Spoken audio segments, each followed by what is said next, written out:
नमस्कार, आमच्या चॅनलवर आपले खूप स्वागत आहे। आज आम्ही बनवणार आहोत गाजराचा हलवा। 1 किलो गाजर घेतले, बदाम, काजू, वेलची, गावठी साखर, दूध।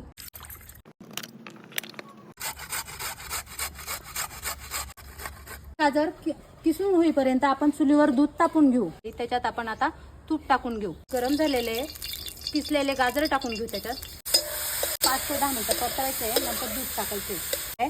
आता आपण त्याच्यात दूध टाकून घेणार आहोत। गाजराच्या हलव्यामध्ये टाकण्यासाठी आपण काजूचे बारीक बारीक काप करून घेऊ, बदामचे पण बारीक बारीक काप करून घेऊ। दुधात आपले छानपैकी गाजर शिजून झालेले, दूध पूर्णपणे आटून गेलेले। चला आता आपण त्याच्यात साखर टाकून घेऊ।